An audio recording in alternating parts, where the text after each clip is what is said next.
বাড়িতে আপনারা দুজন আর আপনার ছেলে মেয়ে দুজন দিয়ে মোট 4টা, আর আল্লাহকে বলছেন আল্লাহ রেশন কার্ড আমাকে 10খানটা দেন, 10টার সমান রুজি রুটি দেন, হয় কোনো দিন? না, এগুলো ভুল ব্যাখ্যা। কোরআন হাদিসের কোনো ইলিম এইরকম নেই যে কম সন্তান নিতে গেলে খুশি হবে। বরঞ্চ কোরআন মাজিদে জানেন অনেক জায়গায় এই কথা এসছে, সন্তান সন্ততি আপনার অহংকার, আপনার গর্ব, আপনার বল। 8টা যদি বেটা থাকে তো বাপের এমনিতেই কলজা ফুলে থাকে, আমাকে কে হাত দিবে রে, বেটা তো 8টা। আর যদি একটা বেটা নিয়ে থাকেন, আর যদি ও মাদারি হয়ে যায়, তাহলে তো আল্লাহ মালুম আপনার কি হবে, ভাববেন একবার। ইন্নাল হামদুলিল্লাহ নাহমাদুহু ওয়া নাস্তাঈনুহু ওয়া নাস্তাগফিরু ওয়া নাউযু বিল্লাহি মিন শুরুরি আনফুসিনা ওয়া মিন সাইয়্যাতি আমালিনা মান ইয়াহদিহিল্লাহু ফালা মুযিল্লা লাহু ওয়া মান ইউযলিলহু ফালা হাদিয়া লাহু ওয়া আশহাদু আল্লা ইলাহা ইল্লাল্লাহু ওয়াহদাহু লা শারীকা লাহু ওয়া আশহাদু আন্না মুহাম্মাদান আবদুহু ওয়া রাসূলুহু আম্মা বা'দ। أعوذ بالله من الشيطان الرجيم بسم الله الرحمن الرحيم يا أيها الذين آمنوا اتقوا الله حق تقاته ولا تموتن إلا وأنتم مسلمون يا أيها الناس اتقوا ربكم الذي خلقكم من نفس واحدة وخلق منها زوجها وبث منهما رجالا كثيرا ونساء واتقوا الله الذي تساءلون به والأرحام إن الله كان عليكم رقيبا يا أيها الذين آمنوا اتقوا الله وقولوا قولا سديدا يصلح لكم أعمالكم ويغفر لكم ذنوبكم ومن يطع الله ورسوله فقد فاز فوزا عظيما أعوذ بالله من الشيطان الرجيم بسم الله الرحمن الرحيم فإن خير الحديث كتاب الله وخير الهدي هدي محمد صلى الله وشر الأمور محدثاتها وكل محدثة بدعة وكل بدعة ضلالة وكل ضلالة في النار أعوذ بالله من الشيطان الرجيم بسم الله الرحمن الرحيم إن ربك يبسط الرزق لمن يشاء ويقدر إنه كان عباده خبيرا بصيرا ولا تقتلوا أولادكم خشية إملاق نحن نرزقكم وإياكم إن قتلهم كان حظا كبيرا ولا تقربوا الزنا إنه كان فاحشة وساء سبيلا قال رب اشرح لي صدري أمري ويسر لي واحلل عقدة من لساني يفقهوا قولي رب زدني علما। উপস্থিত শ্রদ্ধেয় সম্মানিত জুমার মুসল্লি সকল, আমি আপনাদের সম্মুখীন সূরা বনী ইসরাঈল সূরা নম্বর 17 আয়াত নম্বর 30, 31 ও 32 তেলাওয়াত করে শোনালাম। যে আয়াতগুলিকে সামনে রেখেই আপনাদের সম্মুখীন ইনশাআল্লাহ আজকে জুমার খুতবা। আমি যে আয়াতগুলি আপনার সম্মুখীন পেশ করেছি সেই আয়াতগুলি হচ্ছে রুজি সম্পর্কিত। রুজি মানে রিজিক। আমরা সকলেই অবগত আল্লাহর যে আসমাউল হুসনা রয়েছে, সুন্দর সুন্দর নাম যে আল্লাহর রয়েছে, সেই নামগুলির মধ্যে একটির নাম হচ্ছে আর রাজ্জাক। এর জন্য আমরা দেখতে পাই অনেক মানুষ নিজের ছেলের নাম রাখেন আব্দুর রাজ্জাক, মানে রাজ্জাকের দাস, রাজ্জাকের গোলাম, রাজ্জাকের বান্দা। মনে রাখবেন আল্লাহর নাম হচ্ছে একটি মাত্র, সেটা হচ্ছে আল্লাহ। আল্লাহ বলছেন কুল হুয়াল্লাহু আহাদ। এই আল্লাহর নবী আপনি বলে দেন আল্লাহ হচ্ছেন এক, অদ্বিতীয়। আল্লাহর নাম একটাই, তার নাম হচ্ছে কি? আল্লাহ। বাকি যেই সমস্ত নামগুলি রয়েছে, রব বলেন, রাজ্জাক বলেন, মালিক বলেন, রহমান বলেন, রহিম বলেন, এই রকম সুন্দর নামগুলি আল্লাহ পাক রাব্বুল আলামিনের গুণবাচক নাম বা সিফাতি নাম। মূলত আল্লাহর নাম হচ্ছে একটি, যেটা হচ্ছে আল্লাহ। বাকি যে নামগুলি আপনারা নেন, আমরা নিই, এগুলো হচ্ছে আল্লাহর গুণবাচক নাম। আল্লাহ মানুষকে ক্ষমা করেন, এর জন্য আল্লাহর নাম রহমান। বিচার দিনের মালিককে না তো আল্লাহ। আল্লাহ স্পষ্টভাবে বলেছেন মালিক ইয়াউমিদ্দিন, কিয়ামতের দিনে বিচারের ফায়সালাকারী, বিচার গ্রহণকারী এবং ওই বিচারের ফায়সালাদাতা হচ্ছেন আল্লাহ, ওই বিচারের মালিক হচ্ছেন আল্লাহ। এর জন্য আল্লাহ বলছেন মালিক ইয়াউমিদ্দিন, কিয়ামতের দিনে আমি হচ্ছি মালিক। যেহেতু আল্লাহ বিচারের দিনের মালিক, এর জন্য আল্লাহর একটি নাম আল মালিক, আমরা নাম রেখে থাকি আব্দুল মালিক। অনুরূপভাবে আল্লাহর একটি নাম হচ্ছে আর রাজ্জাক, মানে রুজি দাতা। এটাও আল্লাহর একটি গুণবাচক নাম, সিফাতি নাম, মানে পৃথিবীর সমস্ত প্রাণী জগতের রুজির দায়িত্ব আল্লাহর। আপনি যদি মনে করেন আপনি ইনকাম করে আপনি খান, আল্লাহর এতে কোনো অংশীদার নেই, আপনি নিজেই ইনকাম করেন, নিজেই রুজি রুটির ব্যবস্থা করেন, এটা আকীদা বিরোধী কথা। আল্লাহ একটা মাধ্যম দিয়েছেন, আপনি কাজ করেন, ওই মাধ্যমে আল্লাহ আপনার রুজি দিয়েছে। পৃথিবীতে হাজার কোটি কোটি পশু প্রাণী রয়েছে যারা কোনো চাকরি বাকরি করে না, কিন্তু আপনি দেখেন কেউ আবার না খেয়ে মারা যায় না। আপনার চোখের সামনে লক্ষ লক্ষ কোটি কোটি পশু প্রাণী রয়েছে, যেই লক্ষ লক্ষ কোটি কোটি পশু প্রাণী কোনো চাকরি বাকরি, কোনো কামধাম, কোনো কিছুই করে না। এদের রুজির দায়িত্ব যেমনভাবে আল্লাহ নিয়েছেন, অনুরূপ আমাদেরও রুজির দায়িত্ব আল্লাহর হাতে, আল্লাহর কাছে। এর জন্যে কোনো মানুষ যদি এ কথা বলে কাজ না করতে গেলে খেতে পাবো না, পড়াশোনা না করতে গেলে খেতে পাবো না, কাজ না করতে গেলে খাবি কি, এই ব্যবসা করতে গেলে তো আমরা খেতেই পাবো না, উমুক না হতে গেলে তো খাবার দাবার বন্ধ হয়ে যাবে, এই সমস্ত কথাবার্তা, এই সমস্ত বিশ্বাস, এই সমস্ত মনোবলগুলি হচ্ছে আকীদা বিরোধী। আপনি যদি বলেন বেটা যদি না পড়ে তাহলে খাবি কি, দোকান বন্ধ করে দিই, ব্যবসা বিজনেস বন্ধ করে দিই, তাহলে খাবো কি, এই কথা বলাই মানেই হচ্ছে আল্লাহকে রাজ্জাক হিসাবে আপনি অস্বীকার করলেন। রুজিদাতা হিসাবে আল্লাহকে আপনি মেনে নিলেন না। কোরআন মাজিদে বিভিন্ন জায়গায় আল্লাহ বলেছেন এই দুনিয়ার মানুষ তোমাদেরকে রুজি কে দেয়? তোমাদেরকে রুজি দেন আল্লাহ।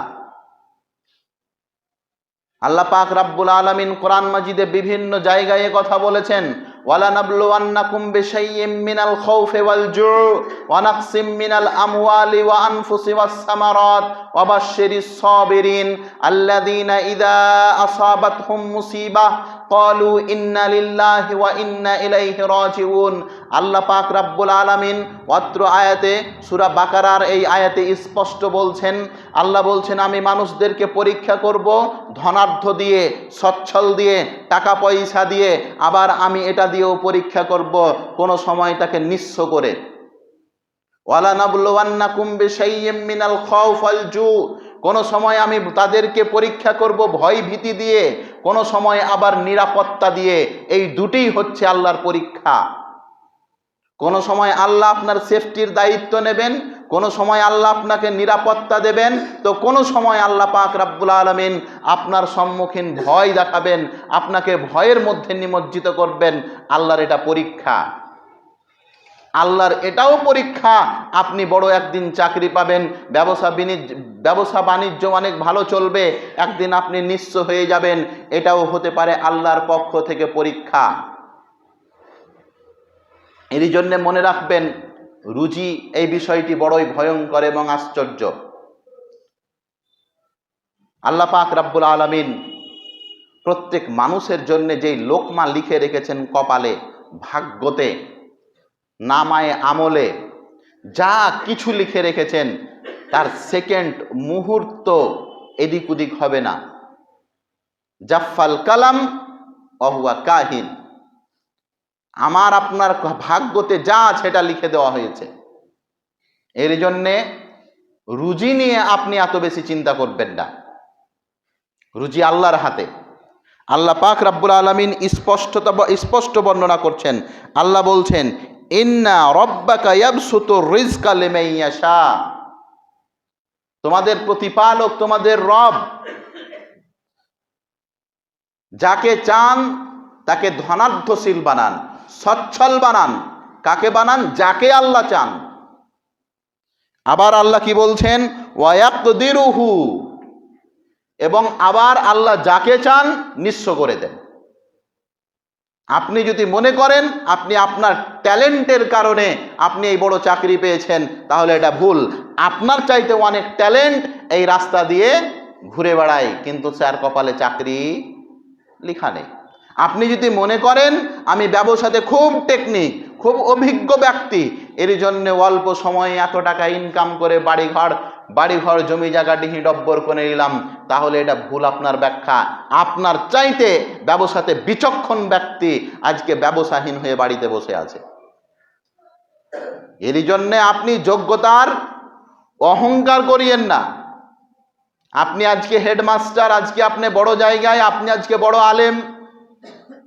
আপনি যদি মনে করেন আমার কলমের জোরে আর আমার থুতনির জোরে মানুষের সম্মুখীন আমি এতটা মান সম্মান পেয়েছি, এটা ভুল। আল্লাহ কোরআনে বলছেন, অত ইজ্জু মান তাশা অত জিল্লু মান তাশা বিয়াদিকাল খায়র। আরে মান সম্মান এবং ইজ্জত এবং বেইজ্জতির মালিক তো আল্লাহ। মরুর দেশ আরব, যেখানে মুসলমানদের কোনো অস্তিত্ব ছিল না, স্বয়ং আল্লাহর নবীর কোনো অস্তিত্ব ছিল না, কাফেরদের যার যখন যেভাবে মনে হতো তেমন ভাবে আল্লাহর নবীকে মারত। ন্যায় অন্যায়, ঠিক ভুল, জায়েজ না জায়েজ, বৈধ অবৈধ সব বাদ দেন। এই পৃথিবীর মাটিতে কারণে বিনা কারণে যদি কেউ সবচাইতে বেশি মার খেয়ে থাকেন, তার নাম হচ্ছে মুহাম্মদ সাল্লাল্লাহু আলাইহি ওয়াসাল্লাম। কোনো কারণ নেই, শুধু সূরা লাহাব অবতীর্ণ হলো। কি সূরা? তাব্বাত ইয়াদা আবি লাহাবিন ওয়া তাব মা আগনা আনহু মালুহু ওয়া মা কাসাব সায়াসলা নারান যাতা লাহাব আমরাআতুহু হাম্মালাতাল হাতাব ফি জিদিহা হাবলুম মিন মাসাদ। এই সূরাটি যখন অবতীর্ণ হলো মক্কাতে, আল্লাহর নবীর দুটি মেয়ে, আল্লাহর নবীর দুটি কন্যা, একটার নাম হচ্ছে রোকাইয়া, একটার নাম হচ্ছে উম্মে কুলসুম। বড় বেটির নাম জৈনাব, তারপরে রোকাইয়া, তারপরে উম্মে কুলসুম, তারপরে ফাতিমা।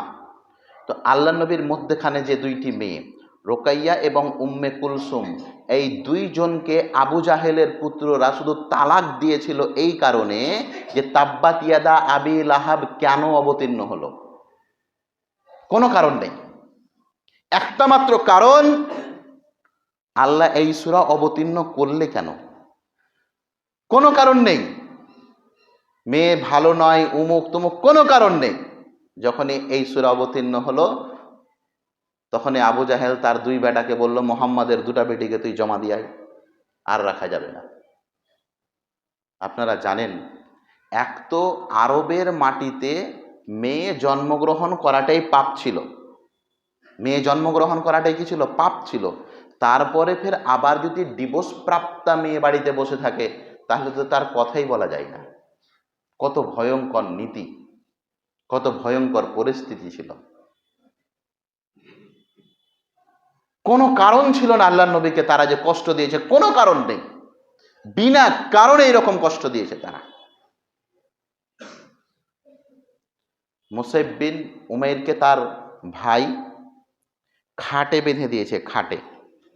মুসাইব বিন উমাইর বারবার যে ঘটনা আপনাদেরকে বলি, ওই যে পোশাক আলা ঘটনাটা, যে ৬,০০০ টাকা দামের একটা পোশাক মাত্র ৩ দিন পরতো, ওই সাহাবি খাটে বেঁধে দিয়েছে তার ভাই, আর খাটে বেঁধে নিচে আগুন জ্বালিয়ে দিয়েছে। খাটের নিচে আগুন। আচ্ছা বলেন তো, খাটে যদি আপনাকে বেঁধে দেওয়া হয় আর নিচে যদি আগুন জ্বলাই, কি পরিস্থিতি হবে লোকটার?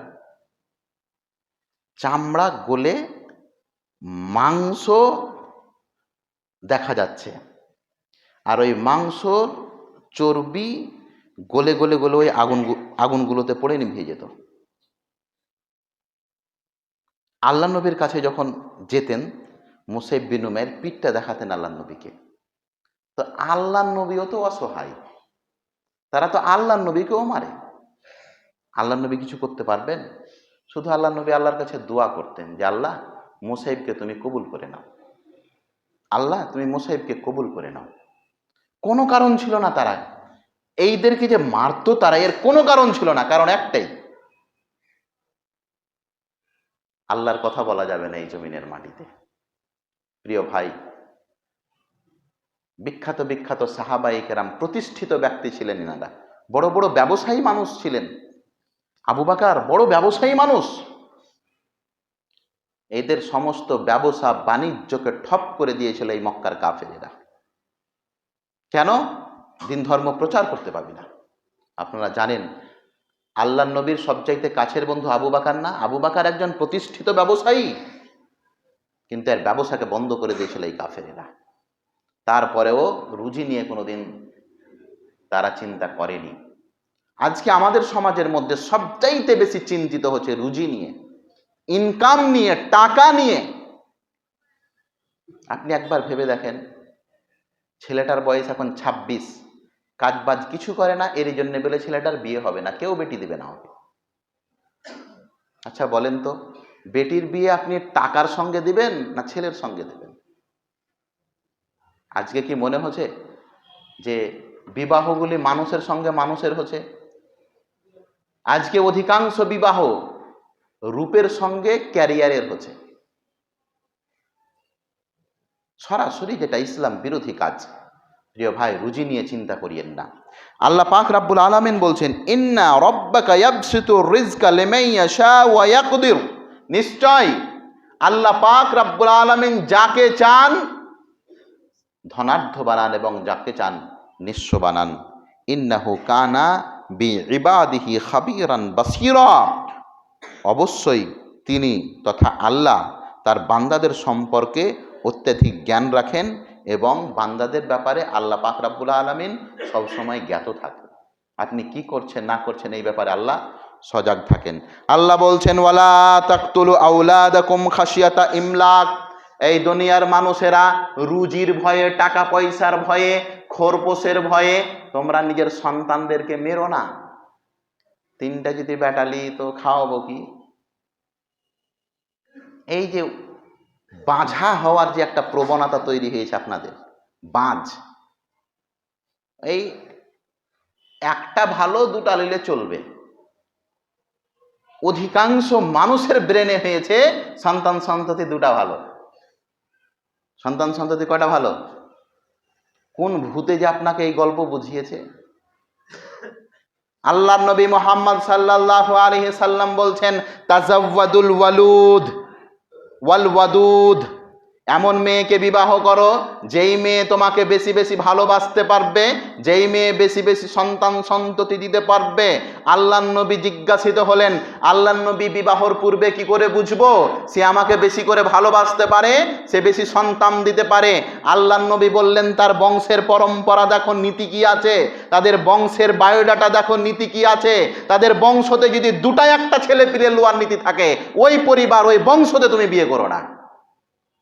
আপনি তো খুঁজেই বেড়ান, জামে ওই ঘটককে আগে থেকে বলে রেখেছেন, যার একটা বেটি ওগলেই দেখিও একটু।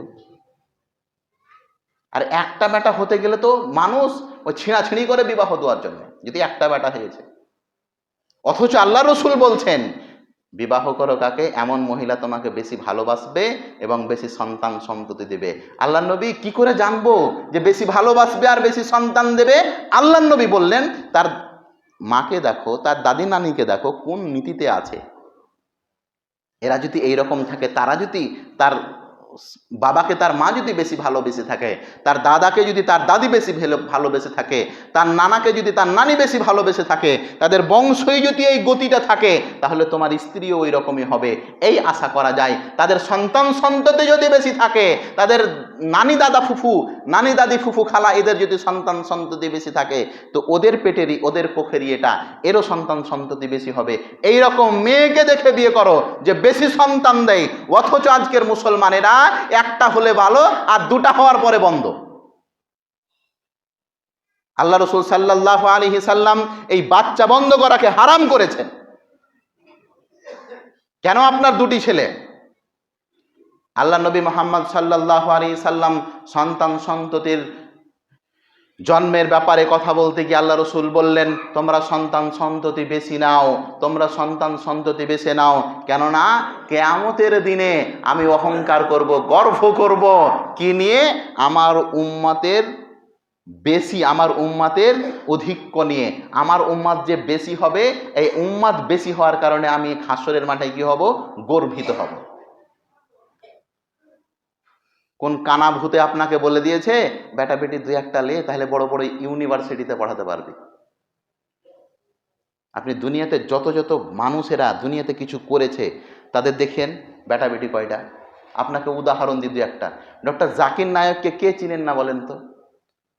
কতটা ইলিম আছে বলেন আপনি? ইলিম তো নয়, মনে হচ্ছে কম্পিউটার। ঝরঝর ঝরঝর ঝরঝর করে কোরআন হাদিস বলছে, এত নম্বর আয়াত, এত নম্বর হাদিস, বেদে এত নম্বর পাতা, এত নম্বর, আল্লাহু আকবার।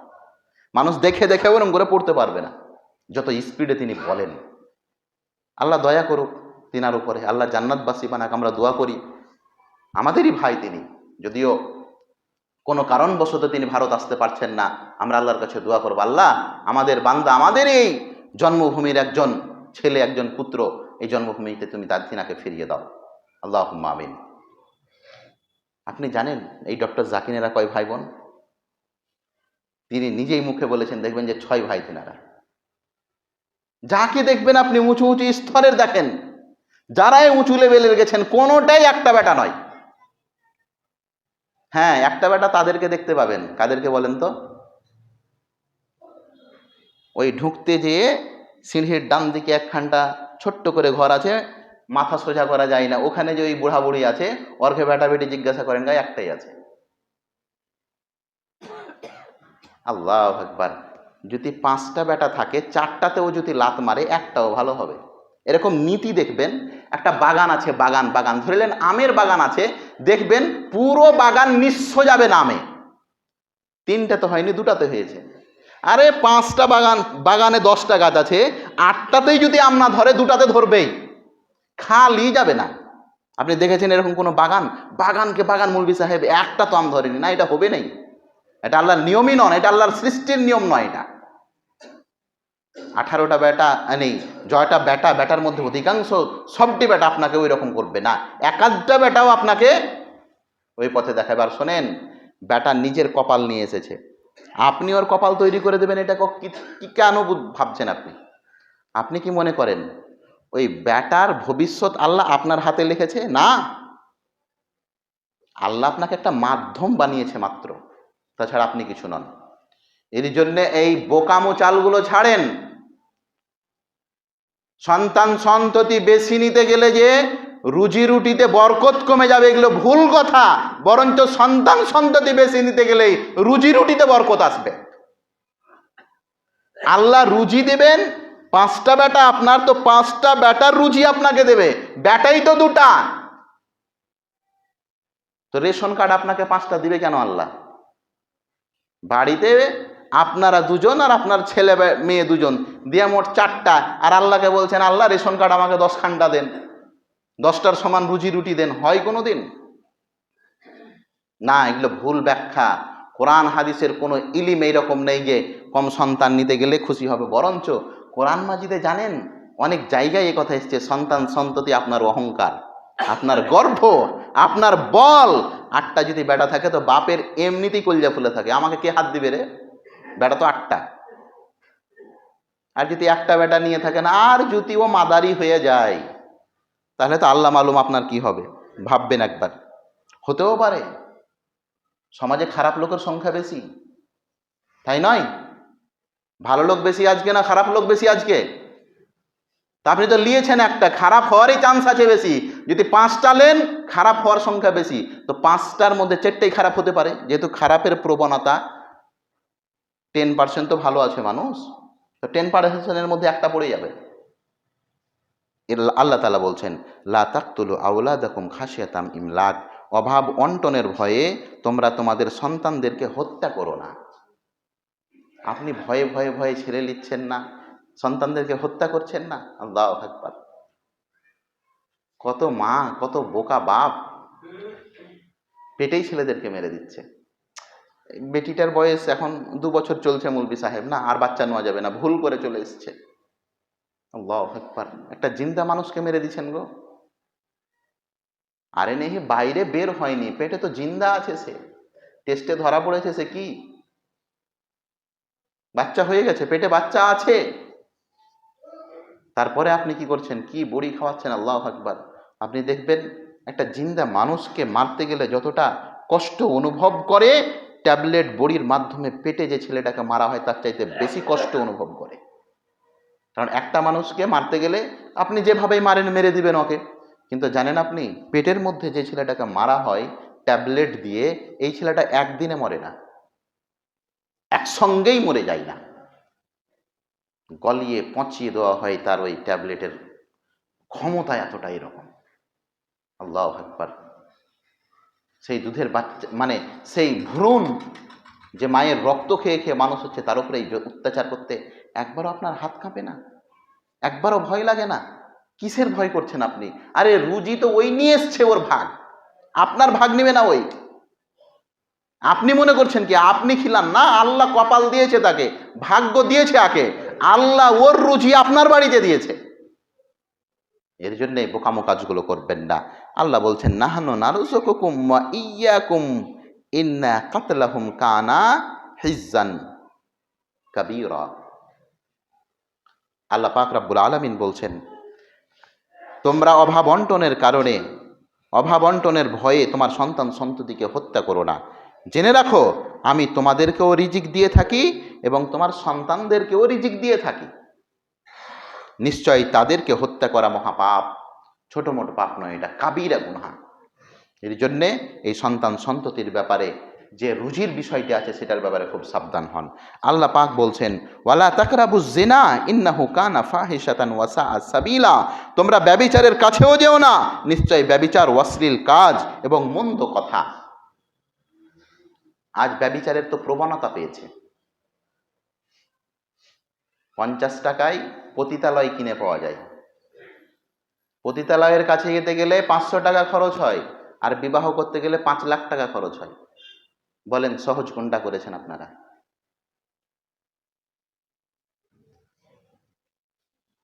বিবাহতে মেয়ের কোনো খরচ হবে এ কথা শরীয়তের কোনো পাতাতে নেই। আজকে দেখেন ওই সমস্ত মানুষের মুখগুলো যাদের বাড়িতে 4টা 5টা মেয়ে আছে, আল্লাহু আকবার, রাত্রে ঘুমাতে পারে না। বড় বেটির বয়স তো আজকে 21 বছর হয়ে আছে, যেই দেখতে আসে আচার আলা, আইসক্রিম আলা, ফুচকা আলা, রাজমিস্ত্রি, ভ্যান চালা, টুকটুকি আলা, ও মোটর সাইকেল না হলে বিয়ে করবে না। ছি ছি ছি। বহু কি আছে না আছে ওটা পরে দেখবো, আগে দিবে কি বলো। এই কাফেরি নীতি আপনারা ছাড়বেন না এখনো? আরে মদখোর, গাঁজাখোর, বেনামাজি গালাকে তো ছাড়েন, নামাজিদের মধ্যেও এই নীতি। কত রকম যে অঙ্ক কষছে, আল্লাহু আকবার। শয়তানও ফেল মেরে দিবে এদের কাছে। আচ্ছা, কোরআন মাজিদে আল্লাহ স্পষ্ট বলেছেন যে তোমরা কৌশল করো, তো কৌশল কিন্তু আল্লাহও করেন, আর আল্লাহর চাইতে বড় কৌশলকারী কেউ নন। ও মাকারু মাকারাল্লাহ ওয়াল্লাহু খায়রুল মাকিরিন। তোমরা কলা কৌশল জানো সুমি, শুধু তোমাদের চাইতে আল্লাহ ভালো কলা কৌশল জানে। ঘটককে আগে বলে দিয়েছে আমরা চাহিব না বলবো, আর তুমি শুধু বলবে যে জামাই তো শ্বশুর বাড়ি আসবে তো সাইকেলে আসবে, টুকটুকিতে আসবে, ওর তো মোটর সাইকেল নেই। তো এখন মোটর সাইকেল নিতে হবে কার কাছে? শ্বশুরের কাছে। আবার অনেক শয়তান কেমন আছে, বিয়ের সময় কিচ্ছু নিবে না, একদম দুধের মতন সাদা। আর যেমনি বিয়ে হলো, শ্বশুর বাড়ি ডাকতে গেলে কি করে যাব, গাড়ি তো নেই। ও বুঝে লেছে শ্বশুর যে কি করতে হবে। আর একবার আপনারা চিন্তা করবেন না বিষয়গুলি? আরে ভাই, আপনি যদি দুটা বেটার বাপ আছেন, তো দুটা বেটার বেটিও আছেন। এই নীতিগুলো রাখেন না, ধ্বংস হয়ে যাবে সারা জীবন। বিবাহকে সহজ করার কথা বলা হয়েছে, বিবাহকে কঠিন করিয়েন না। বিবাহকে সহজ করতে গেলে পাপ কমবে, আর বিবাহকে যদি কঠিন করেন তাহলে পাপ বাড়বে। একটা মানুষের ক্ষমতার একটা লিমিট থাকে, বয়সকে কন্ট্রোল করার একটা লিমিট থাকে, সময় সীমা থাকে। ওই সময় ক্রস হতে গেলে মনের যেটা চাহিদা, পেটের চাহিদার চাইতে বেশি ভয়ঙ্কর। আজকে সমাজের মধ্যে কোনো মানুষ এই বিষয়টা ভাবছে না। তুমি বেটা ছেলে মানুষ, তুমি কেন পরের কাছে ভিক্ষা নিবে? হে, লজ্জা লাগে না তোমাকে পরের বাপের মোটর সাইকেলে ঘুরে বেড়াতে? ছি, একটুও লজ্জা লাগে না তোমাকে পরের বাপের মোটর সাইকেল চালিয়ে বেড়াচ্ছ তুমি? আর তোমার বাপ এত লিখাট্টু, ওয়াকর্মা, বদমাস, ইবলিসের খালাতো ভাই সে, যে বিহাইয়ের বাড়ির মোটর সাইকেলে চাপবে। ব্যাটার চামড়া খানটা পিঠের উঠাতে পারোনি, যে তোর সাহস কি করে হলো মোটর সাইকেল চালাচ্ছিস? নিজের কোমরে বল নেই, ইনকাম করে একখানটা মোটর সাইকেল কিনবে, ও শ্বশুরের কাছে নিবে, ভিখারি কোথাকার। তোমার মতন নালায়েক, বেহুদা, বদতমিজ, তোমার মতন অপদার্থ এই জমিনে বেঁচে থেকে কোনো লাভ দেবে না। ডাকাত তোমরা, হেন দাও, তেন দাও, ফার্নিচার দাও, সোনা দাও, অমুক দাও, আবার বেটিটাকেও দাও।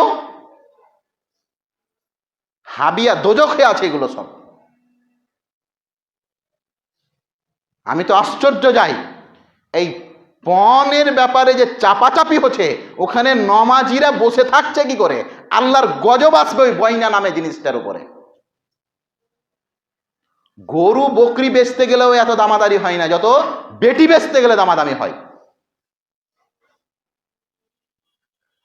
ছাগল, ভেড়া, বকরি যেমন বিক্রি হচ্ছে বাজারে, মন মতন দাম বলছে ওই লেনেওয়ালা আর দেনেওয়ালা, তারপরে ডিল চুক্তি হচ্ছে, এর চাইতেও জঘন্য নীতি এটা।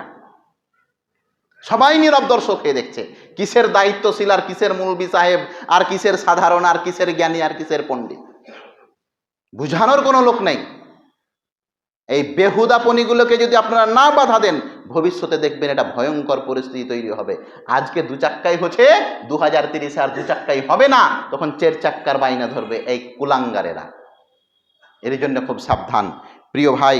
সূরা বানী ইসরাইলের আরেকটি আয়াত পড়ে আমি শেষ করব। সূরা নম্বর 17, আয়াত নম্বর 35।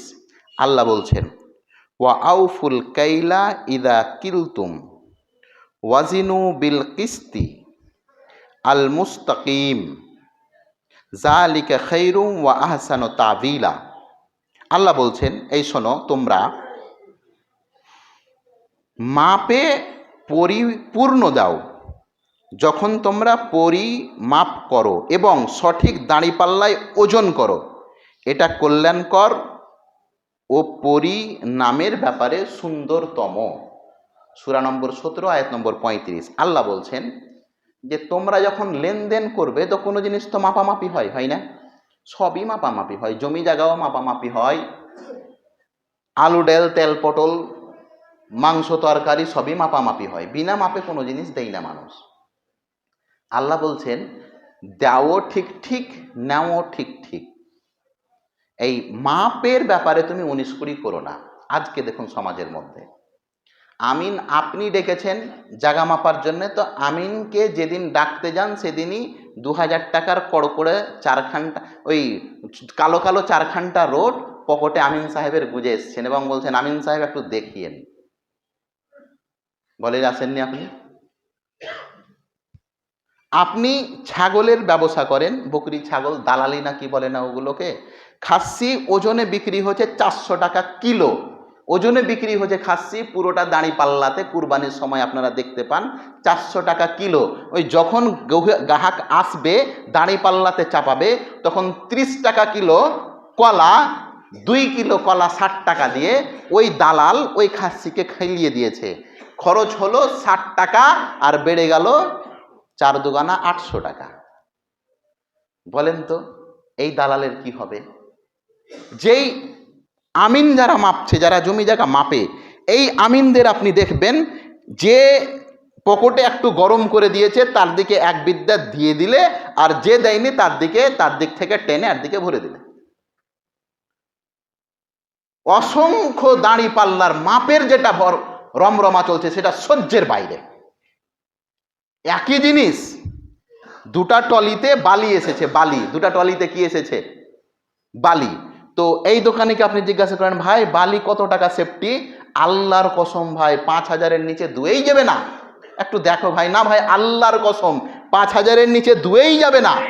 আর সেম কোয়ালিটির বালি এই দোকানে বলছে চলে এসো, আমি 4800 করে দেবো। কি করে দেবো? তো হ্যাঁ গো, হয় এই লোকটা ভুল বললে, আর না হয় এই লোকটা বলছে 5,000 সেফটি কি নেই, 5,000 সেফটি কি নাই, 100 সেফটির দাম 5,000 টাকা। আর ইনি বলছেন কি আমি 4800 দিয়ে দেবো, 200 টাকা লস করে দিছে নাকি লোকটা। এই সরষেতে ভূত আছে, আপনি বুঝবেন। ভূত আছে কোন সরষেতে? আর বাপের জমি জায়গা আছে, এখানটা বিক্রি করে করে দেবে 200 টাকা সেফটি লস করে। আর আপনি তো হজবড়ল, কে 5,000-এর দিকে যাবে? 4800 বলেছে, ওর দিকে পিঠ ঘোরা দেখবো না কোনোদিন ওর দোকানের দিকে।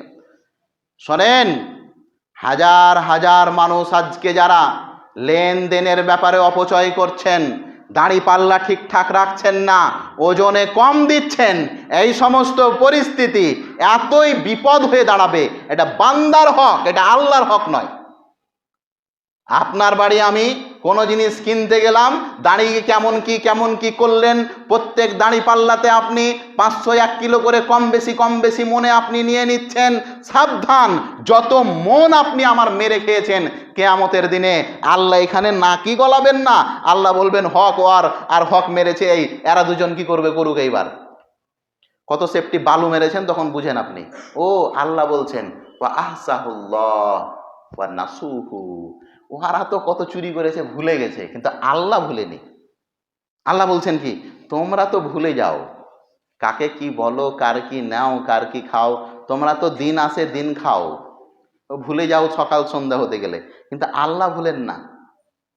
ইন্না আলাইকুম লাহাফিদিন কিরামান কাতিবিন, দুজনকে আল্লাহ রেখেই দিয়েছেন, যা করছে লেখ, একটাও ছাড়া যাবে না। আরে আপনার জন্যেই আল্লাহ দুজনকে নির্ধারণ করে দিয়েছেন, একবার আপনার জন্যেই।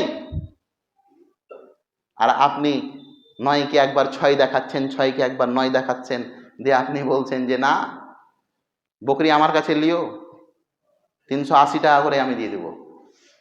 কিন্তু ও জানে না যে 800 টাকার আগে ঘাপলা করে রেখেছে ওই। কি হবে এই সমস্ত ব্যবসায়ীদের? আল্লাহ বলছেন ওজনে নাও বেশি, ওজনে নাও ঠিক, ওজনে দাও ঠিক, এই দুটা পরিমাণ ঠিক রাখো।